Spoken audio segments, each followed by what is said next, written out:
Hello viewers, कैसे हैं आप सब। उम्मीद करता हूं कि आप सब बिल्कुल ठीक होंगे। तो जिस तरह से आपको पता है हमारे पास यहाँ पे ब्लेज़र डॉट नेट की लेक्चर सीरीज चल रही है और आज के इस लेक्चर के अंदर हम बात करने वाले हैं डॉट नेट ब्लेज़र का बहुत ही ज़्यादा इम्पॉर्टेंट कॉन्सेप्ट जिसको हम कहते हैं ब्लेज़र फॉर्म्स और इनपुट हैंडलिंग।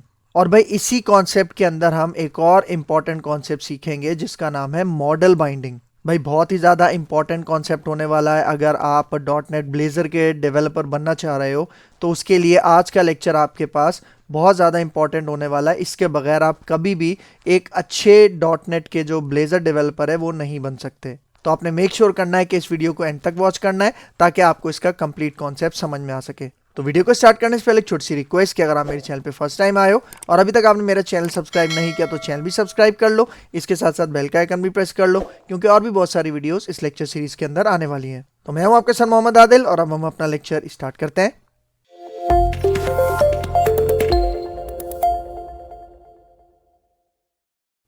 तो भाई देखो, ब्लेज़र फॉर्म्स की बात करने वाले हैं, ठीक है। और फॉर्म का जो इनपुट होता है, मतलब फॉर्म के अंदर जब भी हम कोई डेटा फिल करके सबमिट करते हैं तो उस डेटा को किस तरह से हैंडल किया जाता है, ठीक है। इसी के साथ साथ किस तरह से मॉडल बाइंडिंग की जाती है, ये कॉन्सेप्ट भी इसी लेक्चर के अंदर देखेंगे, ठीक है। तो यहाँ पे आ जाओ आगे। अब देखो, सबसे पहले फॉर्म्स के बारे में बता रहा है, what are forms in Blazor. तो यहाँ पे देखो क्या कह रहा है, इसका मतलब ब्लेज़र के अंदर फॉर्म्स हम किस पर्पज़ के लिए यूज़ कर सकते हैं। यहाँ पे देखो, टेक यूज़र इनपुट, ठीक है। मतलब यूज़र से अगर हमें इनपुट लेनी है और उस इनपुट के हिसाब से हमें कोई एक्शन परफॉर्म करना है तो हम ब्लेज़र फॉर्म्स का यूज़ करते हैं। अब इनपुट आपको पता है कि हम मल्टीपल डेटा टाइप्स की मदद से ले सकते हैं, जिस तरह टेक्स्ट की फॉर्म में ले सकते हैं, नंबर की फॉर्म में, ईमेल एक्सेट्रा। बहुत सारी हमारे पास इनपुट फील्ड्स अवेलेबल होती हैं, ठीक है। फिर देखो next point, bind input values to C sharp variables, ठीक है। इसका मतलब जो हम अपने फॉर्म से इनपुट लेते हैं, डेटा लेते हैं, उसको सी शार्प के वेरिएबल्स मतलब सी शार्प की प्रॉपर्टी के साथ क्या करते हैं, बाइंड करते हैं, कनेक्ट करते हैं, ठीक है। फिर देखो third point, validate user input. भाई बहुत ही ज्यादा इंपॉर्टेंट कॉन्सेप्ट। भाई देखो, जब भी आप यूजर से कोई इनपुट लेते हो फॉर्म्स की मदद से तो उस इनपुट को वैलिडेट करना बहुत ज्यादा जरूरी है। फॉर एग्जाम्पल, आपने यूजर से एज इनपुट ली है, ठीक है। और अगर वो अपनी एज 150 एंटर कर देता है आज के टाइम पे तो आपको पता है ये इम्पॉसिबल है। इसका मतलब है वो जो 150 उसने एज एंटर की है वो इनवैलिड है, हमें वहां पे उसको कोई एरर दिखाना चाहिए। सेम इसी तरह जब हम यूजर से कोई ईमेल ले रहे हैं, ठीक है, तो अगर वो ईमेल का जो एक पैटर्न है जिसके अंदर @ आता है, डॉट आता है, ठीक है, अगर ये चीज़ें उसके अंदर नहीं है तो वहां पे हम उसको वैलिडेट करते हैं, मतलब एरर डिस्प्ले करवाते हैं। इस तरह की बहुत सारी वैलिडेशंस होती हैं जो हम ब्लेज़र फॉर्म्स के अंदर करते हैं, ठीक है। फिर यहाँ पे देखो, सबमिट डेटा सेफली। इसका मतलब सारी वैलिडेशन जब हम परफॉर्म कर लेते हैं, कोई एरर नहीं होता हमारे फॉर्म के डेटा में, तो हम उसे सबमिट करते हैं सेफली और सिक्योरली। और जब वो डेटा सबमिट हो जाता है तो उसका जो डेटा होता है उसको हम क्या करते हैं, हैंडल करते हैं। मतलब उस डेटा को हम किसी डेटाबेस में भी स्टोर करवा सकते हैं, किसी एपीआई में कॉल कर सकते हैं, या उसके ऊपर कोई मल्टीपल ऑपरेशन परफॉर्म करवा सकते हैं, ठीक है। तो ये सारी चीज़ें हम इंप्लीमेंट करते हैं ब्लेज़र फॉर्म्स की मदद से, ठीक है। फिर आगे आ जाओ। अब देखो यहाँ पे क्या कह रहा है, blazer provides special components for this, ठीक है। मतलब हम जब भी ब्लेज़र फॉर्म्स के साथ काम करते हैं ना तो ब्लेज़र हमें कुछ स्पेसिफिक कंपोनेंट्स प्रोवाइड करता है जो कि मतलब जिसकी मदद से हम अपने फॉर्म्स को डेवलप करते हैं और उसके साथ हैंडलिंग करते हैं, ठीक है। जिस तरह यहाँ पे देखो, एडिट फॉर्म बहुत ज़्यादा इंपॉर्टेंट। मतलब फॉर्म की क्रिएशन के लिए, फॉर्म की इनिशियलाइजेशन के लिए एडिट फॉर्म का एक बिल्ट इन कंपोनेंट है ब्लेज़र का जिसकी मदद से हम अपना फॉर्म क्रिएट करते हैं, ठीक है। फिर उसके बाद जो इनपुट फील्ड्स होती हैं उससे रिलेटेड भी ब्लेज़र फॉर्म्स के अंदर बहुत सारे कंपोनेंट्स हैं। जिस तरह ये देखो, इनपुट टेक्स्ट, वो जो टेक्स्ट टाइप की इनपुट फील्ड होती है ना HTML में, उसी के लिए यहाँ पे एक इनपुट टेक्स्ट का हमारे पास एक कंपोनेंट है।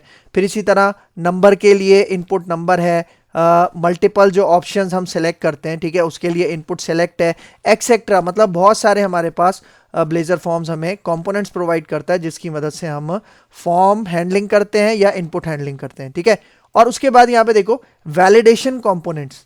अब देखो, वैलिडेशन कंपोनेंट्स के बारे में मैंने क्या बताया था, जब भी हमारी वेबसाइट का जो यूज़र है जब भी वो फॉर्म इनपुट करता है, मतलब फॉर्म के अंदर वो डेटा इनपुट करता है, तो उस डेटा को वैलिडेट करना बहुत ज़्यादा ज़रूरी है कि वो जो डेटा उसने इनपुट किया है फॉर्म के अंदर क्या वो सही है। जिस तरह मैंने बताया, एज है, एज 100 से अबव नहीं होनी चाहिए, नेम अगर आप ले रहे हो तो नेम फॉर एग्जांपल 30 या 40 कैरेक्टर से ज़्यादा का नहीं होना चाहिए, और कोई फील्ड वो एम्प्टी नहीं छोड़ सकता, मतलब रिक्वायर्ड फील्ड का कॉन्सेप्ट होता है। तो इस तरह के बहुत सारे जो हम वैलिडेशन है वो वैलिडेशन कंपोनेंट्स की मदद से परफॉर्म करते हैं।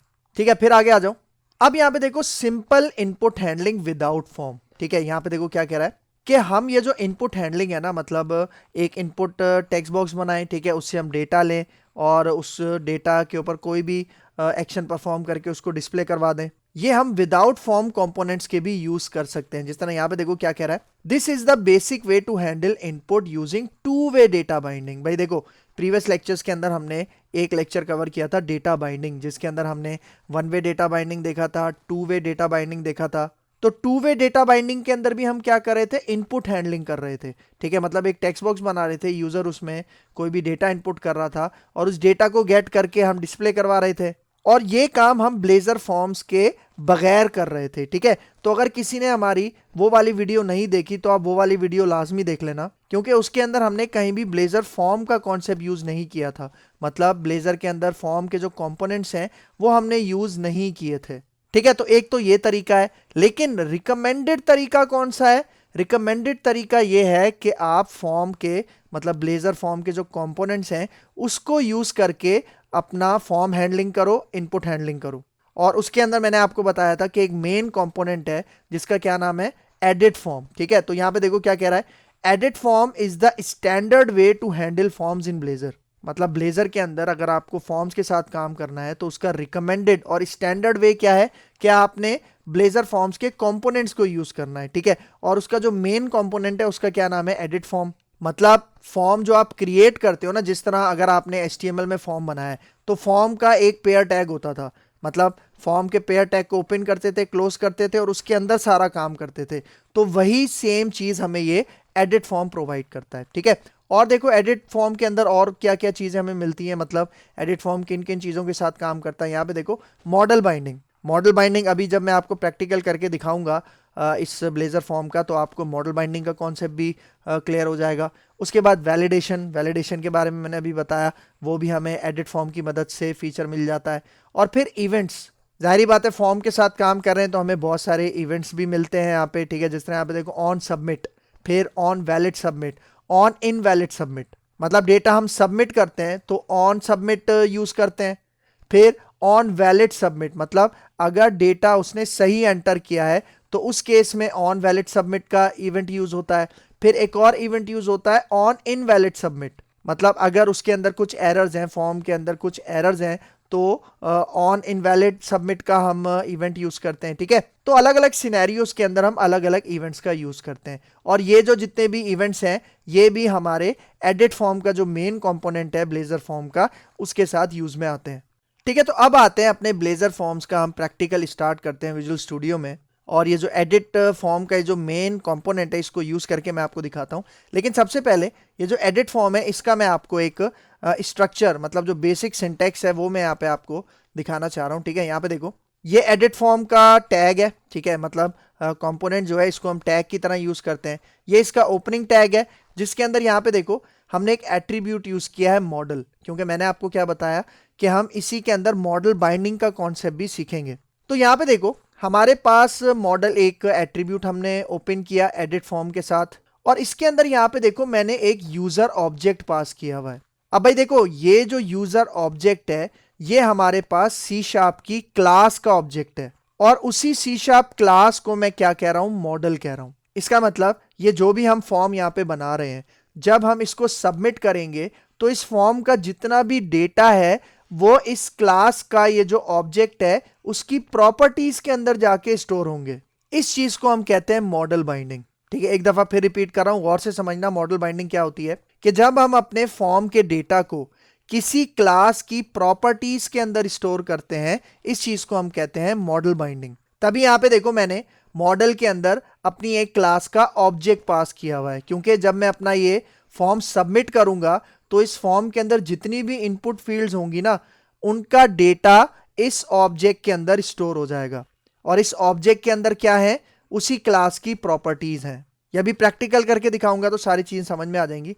फिर यहाँ पे देखो जो भी इनपुट कंट्रोल्स आप चाह रहे हो, जो भी इनपुट फील्ड चाह रहे हो, वो इसके सेंटर में आएंगी और इन दी एंड हमारे जो एडिट फॉर्म है ये क्लोज हो जाएगा। ठीक है, तो ये इसका एक बेसिक स्ट्रक्चर है।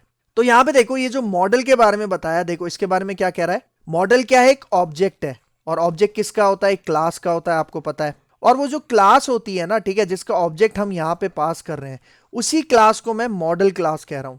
ठीक है, तो यहाँ पे देखो मॉडल क्या है, ऑब्जेक्ट है दैट होल्ड्स फॉर्म डेटा। इसका मतलब ये जो भी हम फॉर्म के अंदर इनपुट फील्ड्स बनाएंगे, ठीक है, उसके बाद जब हम अपने इस फॉर्म को सबमिट करेंगे तो वो डेटा इस ऑब्जेक्ट के अंदर जाके स्टोर होगा। ठीक है, और उसके बाद देखो inputs bind to model properties using bind value directive. इसका मतलब ये जो फॉर्म है ना हमारे पास, जो इनपुट फील्ड है, उसका डेटा हमें ऑब्जेक्ट की प्रॉपर्टी के साथ बाइंड करना है, तो उसके लिए हम यहाँ पे ये @बाइंड वैल्यू का जो डायरेक्टिव है ये यूज करेंगे। ठीक है, तो मैं इसका प्रैक्टिकल आपको करके दिखाता हूँ ताकि जो भी मैं आपको बातें बता रहा हूँ ये सारी आपको क्लियर हो जाए। ठीक है, तो हम चलते हैं अपने विजुअल स्टूडियो में। ठीक है, तो यहाँ पे देखो मैं अपने विजुअल स्टूडियो में आ गया हूँ। ठीक है, और लास्ट लेक्चर में हमने ये प्रोजेक्ट बनाया था माई सेकंड ब्लेजर ऐप। ठीक है, तो इसी के अंदर सबसे पहले मैं एक कंपोनेंट क्रिएट करता हूं जिसके अंदर मैं अपना फॉर्म बनाऊंगा। तो यहाँ पे देखो कंपोनेंट्स का फोल्डर आपको नजर आ रहा होगा, इसको एक्सपेंड करते हैं। इसके अंदर देखो पेजेस का फोल्डर है, इसको एक्सपेंड करते हैं, और इस पेजेस के अंदर हम क्या करते हैं, अपना कंपोनेंट बनाते हैं फॉर्म के लिए। ठीक है, तो यहाँ पे देखो राइट क्लिक करता हूँ पेजेस के ऊपर, ऐड पे चलते हैं, और यहाँ से रेजर कंपोनेंट में ले लेता हूँ। ठीक है, और यहाँ पे देखो इस कंपोनेंट का जो नाम है वो मैं यहाँ पे रखता हूँ माई फॉर्म। ठीक है, माई फॉर्म में इसका नाम रख रहा हूँ, या फिर यूजर फॉर्म रख देते हैं। ठीक है, यूजर फॉर्म में इसका नाम रख देता हूँ। ठीक है, और यहाँ पे आके ऐड पे क्लिक करते हैं। ठीक है, तो यहाँ पे देखो ये हमारा कंपोनेंट क्रिएट हो चुका है, आपको नजर आ रहा होगा। ठीक है, इसके अंदर H3 में यूजर फॉर्म आपको नजर आ रहा होगा। तो सबसे पहले मैं इसका राउट सेट कर लेता हूँ, मतलब इसका URL सेट कर लेता हूँ, जिस URL पे ये कंपोनेंट हमारा एग्जीक्यूट होगा। तो देखो टॉप पे @पेज की डायरेक्टिव यूज करता हूँ, और यहाँ पे /फॉर्म। ठीक है, सिंपल मैंने यहाँ पे क्या एंटर कर दिया, /फॉर्म। इस URL के ऊपर हमारा ये कंपोनेंट चलेगा। ठीक है, इंप्लीमेंट हुआ है। तो अब देखो सबसे पहला स्टेप हम यहाँ पे क्या करेंगे, अपनी मॉडल क्लास बनाएंगे। ठीक है, और उसी मॉडल क्लास के ऑब्जेक्ट के अंदर हमारे फॉर्म का सारा डेटा स्टोर होगा।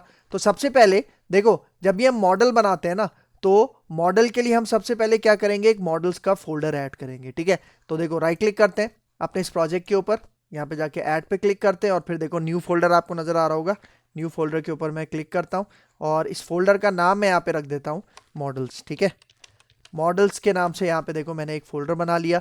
अब इस मॉडल्स के फोल्डर के अंदर मैं यहाँ पे क्या करूंगा, एक मॉडल क्लास ऐड करूंगा। ठीक है, तो राइट क्लिक करते हैं, ऐड पे जाते हैं, और देखो सेकंड लास्ट पे आपको नजर आ रहा होगा क्लास, ये एक C# की क्लास ऐड करेगा। ठीक है, तो ये देखो क्लास सेलेक्ट हुआ हुआ है, C# की क्लास का नाम मैं यहाँ पे क्या देता हूँ, यूजर प्रोफाइल। ठीक है, यूजर प्रोफाइल हमारी इस C# क्लास का नाम होगा। ठीक है, ऐड पे क्लिक करते हैं, तो ये देखो ये हमारा प्रोजेक्ट है। ठीक है, माई सेकंड ब्लेजर ऐप, इसके अंदर मॉडल्स के फोल्डर के अंदर हमने ये C# की क्लास, जिसका नाम क्या रखा हमने, यूजर प्रोफाइल, वो हमने क्रिएट कर लिया है यहाँ पे। अब इसके अंदर, इस क्लास के अंदर मैं 3 प्रॉपर्टीज बनाता हूँ। ठीक है, PROP लिख के टैप टैप करते हैं। ठीक है, तो सबसे पहले यहाँ पे मैं इसको कहता हूँ फुल नेम। ठीक है, फुल नेम की एक प्रॉपर्टी बना रहा हूँ यहाँ पे, और इसकी डेटा टाइप जो होगी वो स्ट्रिंग होगी, तो हम यहाँ पे स्ट्रिंग दे देते हैं। ठीक है, फिर इसी पूरी लाइन को मैं यहाँ से कॉपी करता हूँ, नीचे पेस्ट करता हूँ, और अब सेकंड मैं दे देता हूँ फॉर एग्जांपल यूजर से ईमेल उसकी हम लेंगे। ठीक है, ईमेल आ गया, और लास्ट में मतलब अभी सिंपल मैं 3 प्रॉपर्टीज के साथ, मतलब 3 इनपुट फील्ड्स के साथ काम करूंगा। ठीक है, थर्ड में मैं ले लेता हूँ यूजर से उसकी एज, और एज होगी आपके पास इंटीजर टाइप। ठीक है, इसका मतलब मैंने यहाँ पे अपनी मॉडल क्लास के अंदर 3 प्रॉपर्टीज बनाए। ठीक है, और जो मैं फॉर्म बनाऊंगा उसके अंदर भी मैं 3 ही अपने टेक्स्ट बॉक्सेस बनाऊंगा, और उसका जो डेटा है वो हमारे पास इन प्रॉपर्टीज में आके स्टोर हो जाएगा।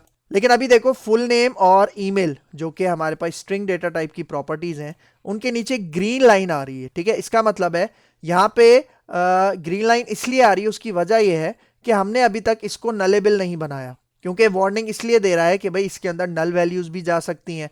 तो हम यहाँ पे इसको नलेबल बनाने के लिए स्ट्रिंग के आगे मैं क्या लगा देता हूँ, ये क्वेश्चन मार्क, जिससे ये दोनों प्रॉपर्टीज अब हमारी नलेबल प्रॉपर्टीज बन जाएंगी। ठीक है, सही। तो देखो ये मॉडल क्लास तो मैंने यहाँ पे बना ली। अब इस मॉडल क्लास को मैं कहाँ पे यूज करूंगा, यहाँ पे देखो ये जो हमने यूजर फॉर्म बनाया है ना अभी, ठीक है, जिसके ऊपर मैंने अभी ये URL सेट किया, तो यहाँ पे अब सबसे पहला मैं क्या काम करता हूँ, यही जो मेरे पास यूजर प्रोफाइल की क्लास है ना, इसका मैं ऑब्जेक्ट बनाता हूँ यहाँ पे। ये जो सी शार्प का रेजर सिंटैक्स का जो कोड ब्लॉक है, इसके अंदर यहाँ पे देखो यूजर प्रोफाइल, ये मेरी सी शार्प का क्लास का नाम है।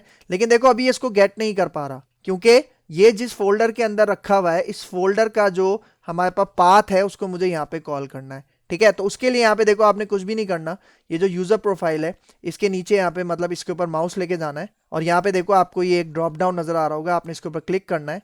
और ये जो पहला पहला ऑप्शन है, ठीक है, जिसमें आपको @using की डायरेक्टिव नजर आ रही होगी, इस ऑप्शन के ऊपर आपने क्लिक करना है। तो जैसे ही आप इस ऑप्शन पे क्लिक करोगे तो ये देखो एक लाइन यहाँ पे ऐड हो गई है टॉप पे। ठीक है, @using, इसका मतलब हम अब अपने मॉडल्स वाले फोल्डर को इस कंपोनेंट के अंदर क्या कर रहे हैं, यूज कर रहे हैं। क्योंकि ये वाली जो यूजर प्रोफाइल की क्लास है ना, ये इसी नेम स्पेस के अंदर मौजूद है, मतलब इसी पाथ के अंदर मौजूद है। ठीक है, तो देखो इसका कलर भी आपके पास चेंज हो गया और जो नीचे एरर आ रहा था वो भी चला गया। ठीक है, तो अब इस क्लास का मैं ऑब्जेक्ट बनाता हूँ, उस ऑब्जेक्ट का नाम रखता हूँ यूजर। ठीक है, और ऑब्जेक्ट आप सबको पता होगा ऑब्जेक्ट ओरिएंटेड में हम किस तरह से अपना ये ऑब्जेक्ट बनाते हैं क्लास का। ठीक है, ये मैंने ऑब्जेक्ट बना लिया और इस ऑब्जेक्ट का नाम क्या रखा है यहाँ पे देखो यूजर। ठीक है, अब मैं यहाँ पे बनाता हूँ फॉर्म। ठीक है, और फॉर्म के लिए मैं क्या करूँगा, मैंने बताया मैं यहाँ पे एडिट फॉर्म का ये जो हमारे पास कंपोनेंट है इसको मैं यहाँ पे यूज़ करूँगा। ठीक है, ठीक है, तो देखो ये एडिट फॉर्म का मैंने यहाँ पे कंपोनेंट मतलब इस कंपोनेंट को एज अ टैग यहाँ पे मैंने यूज़ कर लिया है। तो सबसे पहले यहाँ पे मैंने क्या बताया कि मैं यहाँ पे यूज़ करूँगा ये मॉडल का एट्रीब्यूट। ठीक है, और इसके अंदर मैं अपना ये वाला ऑब्जेक्ट पास करूँगा। ठीक है, कौन सी क्लास का, अपनी इस मॉडल क्लास का जिसका नाम मैंने यूज़र प्रोफाइल रखा था, और उसी के ऑब्जेक्ट का नाम रखा मैंने यहाँ पे यूज़र। तो इसी ऑब्जेक्ट को अब मैं @ के साथ अपने इस मॉडल एट्रीब्यूट के अंदर कॉल कर लूँगा। ठीक है, क्योंकि मैंने क्या बताया, इस फॉर्म का जितना भी डेटा है वो मैं कहाँ पास करूँगा, अपनी इस मॉडल क्लास का ये जो ऑब्जेक्ट मैंने बनाया यूजर, इसके अंदर पास करूंगा। ठीक है, और इसी के साथ साथ अब यहाँ पे देखो मैं एक और इवेंट यहाँ पे यूज करूंगा, on valid submit. On valid submit के ऊपर मैं यहाँ पे एक इवेंट पास कर लूंगा जो मैंने अभी बनाया नहीं है। ठीक है, बनाऊंगा, जिसका क्या नाम है, हैंडल सबमिट। इसका मतलब जब मैं अपने इस फॉर्म के अंदर, मतलब जो भी हमारा यूजर होगा, जब वो इस फॉर्म को फिल करके सबमिट करेगा, मतलब सबमिट के बटन पे क्लिक करेगा, तो ये वाला इवेंट हमारे पास फायर होगा। ठीक है, तो इसके नाम से मैं यहाँ पे एक इवेंट बना लेता हूँ नीचे, यहाँ पे देखो वॉइड। ठीक है, और ये हमारा इवेंट हो गया और ये आ गया इसकी बॉडी। ठीक है, मैंने आपको बताया था ये मेथड क्या है, ये एक इवेंट हैंडलर है। ठीक है, इसका मतलब जब मैं अपना फॉर्म सबमिट करूंगा और अगर मेरे फॉर्म का सारा डेटा सही है तो हमारे पास ये ऑन वैलिड सबमिट का इवेंट चलेगा, और इसके अंदर ही जो मैंने मेथड पास किया है ना, जिसको हम इवेंट हैंडलर कहते हैं, ठीक है, ये वाला इवेंट हैंडलर एग्जीक्यूट हो जाएगा। ठीक है, और अब यहाँ पे देखो मैं इसके अंदर क्या करता हूँ, 3 इनपुट फील्ड्स बनाऊंगा। ठीक है, क्योंकि मैंने यहाँ पे देखो ये जो मेरी यूजर प्रोफाइल की मॉडल क्लास है, इसके अंदर मैंने 3 प्रॉपर्टीज बनाई है ना, तो इसी के साथ एसोसिएट करने के लिए यहाँ पे देखो मैं एक डिव बनाता हूँ। ठीक है, यहाँ पे एक डिव बनाते हैं और इसके अंदर सबसे पहले मैं लेबल पास करता हूँ। ठीक है, और लेबल के अंदर मैं यहाँ पे क्या देता हूँ, फुल नेम। ठीक है, फुल नेम का ये लेबल है। अब इसके लिए मुझे एक इनपुट फील्ड बनानी है और उसके लिए मैं यहाँ पे ब्लेजर फॉर्म का एक कंपोनेंट यूज़ करूँगा जिसका क्या नाम है, इनपुट टेक्स्ट। ठीक है, देख रहे हो ये सारे आपको ब्लेजर कंपोनेंट के क्या नज़र आ रहे हैं, कंपोनेंट नज़र आ रहे हैं जो कि फॉर्म से रिलेटेड काम करते हैं। यहाँ पे देखो मैं इनपुट टेक्स्ट यूज़ करता हूँ। ठीक है, और ये हमारे पास सिंगल टैग है। ठीक है, और इसी के साथ यहाँ पे देखो अब मैं एक एट्रीब्यूट यूज़ करता हूँ। ठीक है, जिसका क्या नाम है, बाइंड वैल्यू। ठीक है, जो कि एक डायरेक्टिव है, और इसके अंदर यहाँ पे देखो मैं क्या करता हूँ, ज़रा गौर से देखना। ये हमारा ऑब्जेक्ट है ना यूज़र, ठीक है, इसको मैं यहाँ पे यूज़ करता हूँ यूज़र डॉट, और इस यूज़र के अंदर ये जो हमारे पास फुल नेम की प्रॉपर्टी है ना, उसके अंदर मैं अपने इस टेक्स्ट बॉक्स का डेटा गेट कर रहा हूँ। मतलब देखो ये जो यूज़र है ये हमारे पास मॉडल क्लास का ऑब्जेक्ट है, और उसी ऑब्जेक्ट के अंदर हमने एक प्रॉपर्टी बनाई हुई थी फुल नेम। इसका मतलब इस टेक्स्ट बॉक्स के अंदर जो भी डेटा यूज़र सबमिट करेगा वो डेटा इस प्रॉपर्टी के साथ जाके बाइंड हो जाएगा। कौन सी प्रॉपर्टी, फुल नेम। और अब सेम इसी तरह यहाँ पे देखो मैं इस डिव को कॉपी करता हूँ। ठीक है, और नीचे पेस्ट करता हूँ क्योंकि अब मुझे बनाना है ईमेल के लिए। ठीक है, तो यहाँ पे देखो मैं इसका लेबल का टेक्स्ट चेंज करता हूँ ईमेल, और यहाँ से देखो यूज़र डॉट, अब मैं क्या पास कर दूंगा यहाँ पे, ईमेल। ठीक है, तो देखो ये दोनों स्ट्रिंग टाइप के थे, इसलिए मैंने यहाँ पे इनपुट टेक्स्ट का ही कंपोनेंट यूज़ किया है। सही है, फिर नीचे आ जाओ, यहाँ पे तीसरा मैं बनाता हूँ, और अब ये होगा एज के लिए। ठीक है, तो इसके लिए यहाँ पे देखो मैं इनपुट टेक्स्ट यूज नहीं करूंगा, बल्कि मैं यहाँ पे इनपुट नंबर यूज करूंगा, ठीक है। और यहाँ पे देखो यूजर डॉट, यहाँ पे मैं एज के लिए भी मैंने एक प्रॉपर्टी बनाई थी जिसका क्या नाम था एज, वो यहाँ पे देखो मैंने पास कर दी, ठीक है। तो देखो 3 इनपुट फील्ड्स हैं, इनका डेटा हमारे पास यहाँ पे जो मॉडल क्लास है इसके ऑब्जेक्ट की जो 3 प्रॉपर्टीज हैं यहाँ पे जाके स्टोर होगा, ठीक है। और अब लास्ट में सबसे एंड में यहाँ पे देखो मैं एक br का टैग बनाता हूँ और यहाँ पे अब मैं बटन बनाऊंगा सबमिट के लिए, ठीक है। सबमिट के लिए यहाँ पे मैं बटन बनाता हूँ, तो यहाँ पे देखो ये बटन का पेयर टैग आ गया। अच्छा देखो बटन के लिए मैंने इसका कंपोनेंट यूज नहीं किया, ठीक है, ब्लेजर का फॉर्म का कंपोनेंट यूज नहीं किया, बल्कि वही जो HTML का बटन होता है ना वही मैं यहाँ पे यूज कर रहा हूँ। और यहाँ पे आके मैं इसकी टाइप दे देता हूँ, ठीक है, और टाइप क्या होगी हमारे पास सबमिट। ठीक हो गया। तो यहाँ तक आपको क्लियर हो रहा है, ठीक है, कि मैं किस तरह से काम कर रहा हूँ। मैं एक छोटा सा रिव्यू आपको बता देता हूँ। सबसे पहले मैंने यहाँ पे मॉडल क्लास बनाई, ठीक है, जिसके अंदर ये मॉडल क्लास बनाई मैंने, यूज़र प्रोफाइल, इसके अंदर 3 प्रॉपर्टीज़ बनाई। उसके बाद यहाँ पे देखो ये जो मेरा यूज़र फॉर्म का मैंने एक कंपोनेंट बनाया था, इसके अंदर सबसे पहला मैंने क्या काम किया, इसी मॉडल क्लास का मैंने ऑब्जेक्ट बनाया यूज़र, ठीक है। और फिर यहाँ पे देखो मैंने एडिट फॉर्म कंपोनेंट को यूज़ करके अपना ये फॉर्म स्टार्ट किया। इसके अंदर मॉडल की प्रॉपर्टी के अंदर, मतलब ये जो मॉडल का एट्रीब्यूट है इसके अंदर मैंने अपनी यूज़र का ये जो ऑब्जेक्ट बनाया था ना नीचे, ठीक है, इसको मैंने यहाँ पे पास कर दिया, ठीक है, इस एट्रीब्यूट में। और इसी के साथ साथ ऑन वैलिड सबमिट का इवेंट के अंदर मैंने यहाँ पे ये इवेंट हैंडलर पास किया। और इस इवेंट हैंडलर के अंदर अभी मैंने कुछ भी नहीं किया, सिंपल इसकी डिक्लेरेशन यहाँ पे दे दी, ठीक है। और उसके बाद देखो जितनी भी मैंने यहाँ पे इनपुट फील्ड्स बनाई हैं, ठीक है, हर एक इनपुट फील्ड को मैंने उसकी मैचिंग प्रॉपर्टी के साथ क्या कर दिया, बाइंड कर दिया, ताकि जो भी फॉर्म का डेटा है वो उसकी एसोसिएटेड जो प्रॉपर्टी है उसके साथ जाके कनेक्ट हो जाए, ठीक है। अब एक इंपॉर्टेंट काम करना है, ठीक है, यहाँ पे देखो वो क्या है, देखो इसी ऑब्जेक्ट के नीचे ना मैं एक बुलियन टाइप का क्या बना रहा हूँ, एक वेरिएबल बना रहा हूँ और इसका नाम मैं यहाँ पे रख रहा हूँ इज सबमिटेड, ठीक है। और इसके अंदर मैं अभी वैल्यू क्या पास कर रहा हूँ, फॉल्स, ठीक है। ये मैंने बनाया क्यों है, इसकी एक वजह है, ठीक है, बहुत इंपॉर्टेंट वजह है, वो मैं आपको बताता हूँ। भाई देखो मैंने क्या बताया, जब अब मैं अपने इस फॉर्म को सबमिट करूंगा, ठीक है, तो हमारा ये वाला इवेंट चलेगा हैंडल सबमिट, जो कि मैंने नीचे बनाया हुआ है। अब देखो अब इस इवेंट के अंदर ये जो हमारे पास इस सबमिटेड की बुलियन प्रॉपर्टी है ना, इसको मैं यहाँ पे कर देता हूँ ट्रू, ठीक है। अब ट्रू करने की क्या वजह है, भाई देखो मैं यहाँ पे पता ही क्या चाह रहा हूँ, देखो ये जो मैंने फॉर्म बनाया है ना, मैं कह रहा हूं कि जब मैं इस फॉर्म को सबमिट करूंगा ना, ठीक है, तो इसी फॉर्म का डेटा हमारे इस फॉर्म के नीचे हमें डिस्प्ले हो जाए, ठीक है। मतलब यहां पे देखो मैं एक HR बनाता हूं, ठीक है, और इस HR के नीचे मैं यहां पे अपना डेटा डिस्प्ले करवाना चाह रहा हूं, ठीक है। किस तरह से, यहां पे देखो मैं यहाँ पे एक S2 का टैग बनाता हूं और इसके अंदर यहाँ पे मैं एक मैसेज पास करता हूं सबमिटेड डेटा, ठीक है, मतलब वो डेटा जो सबमिट किया गया है, ठीक है।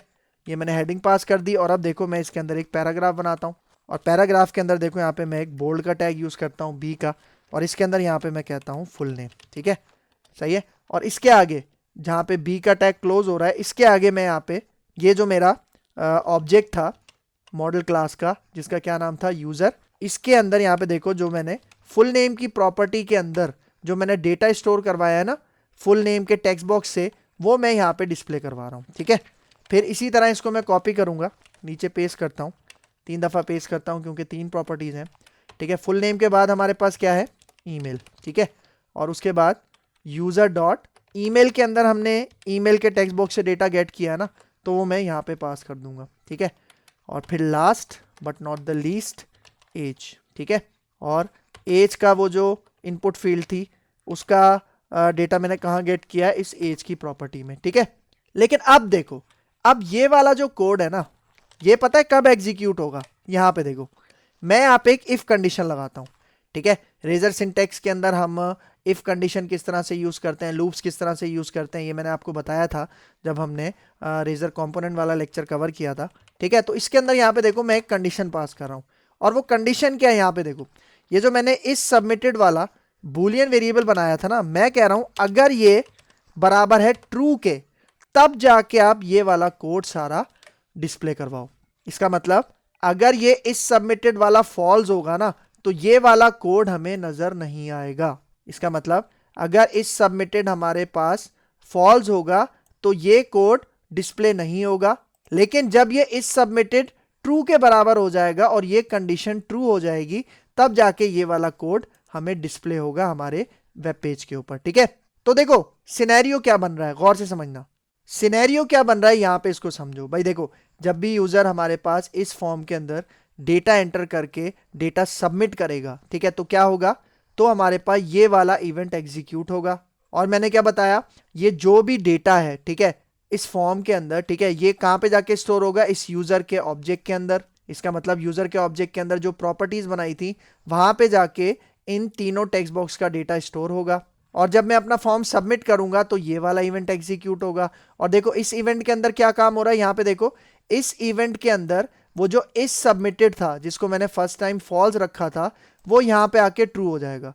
तो जैसे ही इस सबमिटेड का वेरिएबल ट्रू होगा, तो इसका मतलब ये वाली कंडीशन यहां पे ट्रू हो जाएगी। और जब ये वाली कंडीशन ट्रू हो जाएगी, तो जो डेटा हमने सबमिट किया है वो इसी फॉर्म के नीचे हमें यहां पे डिस्प्ले हो जाएगा। ठीक हो गया।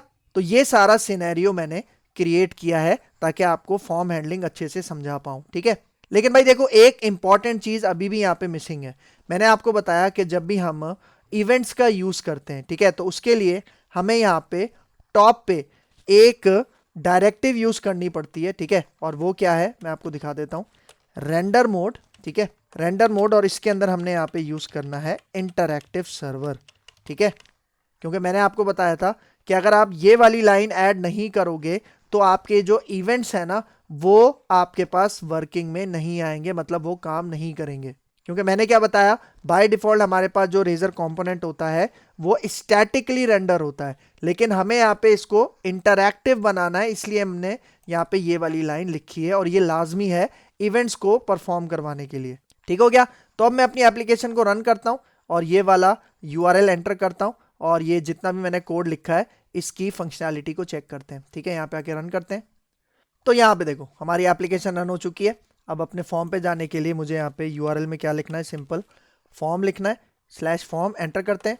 तो ये देखो ये एक बड़ा गंदा सा फॉर्म आपके पास आ रहा है, क्योंकि अभी तक हमने इसमें बूटस्ट्रैप की क्लासेस अप्लाई नहीं की। अभी तक हम सिर्फ फंक्शनैलिटी के ऊपर फोकस कर रहे हैं, डिजाइनिंग के ऊपर अभी तक हमने यहाँ पे काम नहीं किया। ठीक है, तो भाई देखो अभी तक इसके अंदर कोई डेटा नहीं है। तो फॉर एग्जाम्पल मैं यहाँ पे डेटा यहाँ पे एंटर करता हूँ। फॉर एग्जाम्पल मैं यहाँ पे क्या देता हूँ, मोहम्मद आदिल अपना नाम। ठीक है, और यहाँ पे आके फॉर एग्जाम्पल मैं अपनी ईमेल दे देता हूँ adil1234@gmail.com। ठीक है, अच्छा एक चीज़ अभी यहाँ पे आपको याद रहे कि मैंने अभी अपने इस फॉर्म के ऊपर वैलिडेशन अप्लाई नहीं की। इसका मतलब अगर अभी आप यहाँ पे कोई गलत डेटा भी दे दो ना, फिर भी ये उसको एक्सेप्ट कर लेगा। ठीक है, क्योंकि हमने अभी तक इसके ऊपर वैलिडेशन अप्लाई नहीं की। ठीक है, एज के अंदर मैं अपनी एज डाल देता हूँ 32। ठीक है, और अब देखो जैसे ही सबमिट पे क्लिक करूंगा ना, यहाँ पे देखो ये आपको एक लाइन नजर आ रही है जो मैंने एचआर की मदद से यहाँ पे लगाया था। तो देखना जैसे ही सबमिट करूंगा वो जो इस सबमिटेड वाली प्रॉपर्टी थी वो ट्रू हो जाएगी। ठीक है, और जो डेटा हम डिस्प्ले करवा रहे थे उसका कोड यहाँ पे हमें देखने को मिलेगा। ठीक है, देखो सबमिट पे क्लिक करते हैं तो ये देखो सबमिटेड डेटा हेडिंग आ रही है और ये देखो हमने अपने फॉर्म में यही डेटा सबमिट किया है, मोहम्मद आदिल, ये ईमेल आपको देखने को मिल रही है और यहाँ पे देखो एज 32। मैं डेटा चेंज करके आपको दिखाता हूँ। ठीक है, फॉर एग्जांपल यहाँ पे मैं कह देता हूँ प्रेम कुमार। ठीक है, और यहाँ पे आके मैं सिंपल आदिल हटा के यहाँ पे प्रेम क्या देता हूँ। ठीक है, एज यहाँ पे मैं चेंज करके 27 कर देता हूँ। और अब देखना जैसे सबमिट करूंगा तो ये देखो डेटा चेंज हो गया, प्रेम कुमार, प्रेम की ईमेल और यहाँ पे एज 27। तो इस तरह से आप क्या कर सकते हो, अपनी फॉर्म हैंडलिंग मतलब इनपुट हैंडलिंग इंप्लीमेंट कर पाओगे। लेकिन इसी के अंदर हमने यहाँ पे मॉडल बाइंडिंग को भी कवर किया है। और मॉडल बाइंडिंग के बारे में मैंने क्या बताया कि जो आपके फॉर्म का डेटा है वो आप किसी मॉडल के साथ उसको बाइंड करते हो। मतलब ये मॉडल क्लास का ऑब्जेक्ट था ना, और इसकी प्रॉपर्टीज के अंदर हमने अपने फॉर्म का डेटा बाइंड किया था, कनेक्ट किया था, भेजा था। तो ये कॉन्सेप्ट होता है आपके पास मॉडल बाइंडिंग का। ठीक है, तो ये कॉन्सेप्ट आपको समझ में आ गया होगा और यहाँ पे हमारा ये लेक्चर हो गया है वाइंड अप। तो अगर आपको मेरी वीडियो पसंद आई है तो मेरा चैनल जरूर सब्सक्राइब करके जाना, इसके साथ साथ बेल का आइकन भी प्रेस करना, क्योंकि और भी बहुत सारी वीडियोस इस लेक्चर सीरीज के अंदर आने वाली हैं। तो अगर आपको मेरी वीडियो पसंद आई है तो मेरा चैनल लाइक कीजिए, शेयर कीजिए और सब्सक्राइब कीजिए और मुझे अपनी दुआ में याद रखिए। तो मिलते हैं इंशाल्लाह नेक्स्ट लेक्चर में, तब तक के लिए दीजिए इजाजत। अल्लाह हाफिज।